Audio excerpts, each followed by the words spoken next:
Hi, it's Rudy, the one-armed outdoorsman, with yet another one of my handy-dandy tips, and this time I'm going to reveal something I don't like to do. I love hunting, I love camping, I love the great outdoors, I even like hiking. The one thing I don't like doing is setting up a campfire. Reason being is you got to clear a whole area, and you got to make sure you got plenty of rocks and bricks and cinder blocks around to make sure you can keep the fire contained. Then once you're done with the fire, you got to make sure you put it out, and then all the embers are gone. And if you got very little water, you know, you're going to be using some of that precious resource on it. What I want is a campfire in a can. How about a reusable campfire in a can?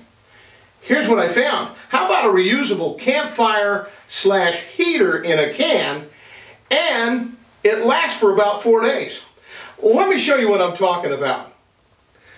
Okay, let's make one of these reusable camp stove / heaters. First of all, what you're going to need is like a quart-sized paint can from your local hardware store. Make sure it's clean on the inside, make sure it's made out of metal. Then you're going to need a quart isopropyl alcohol and some good old-fashioned toilet paper. What we're going to do here, first of all, we're going to remove the cardboard spool out of the center of these, and I've had a little experience doing this before. And then what we're going to do is we're going to scrunch it down to a small enough size we can fit it inside our clean paint can.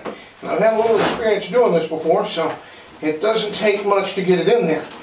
But once you got it in there, you're going to want to fill it with the isopropyl alcohol. I like to use the 90% because it burns a little cleaner and a little hotter.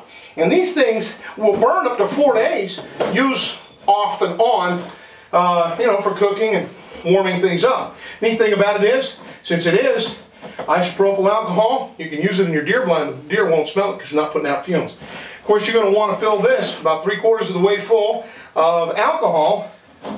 All right, and make sure that you let it soak for about a day so it gets nice and soaked in there. And the neat thing about it is, like I said, it is reusable. So when you start running down and you get back home, you can refill it with more alcohol, put it in the back of your backpack, and you're set to go. One other thing, I've already made one up. I want to show you what it looks like.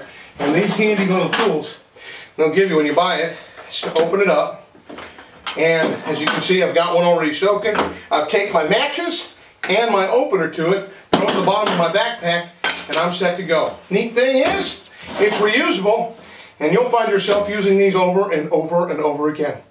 All right, that's your backpack camp stove in a can. I'm going to give this a try, shouldn't I?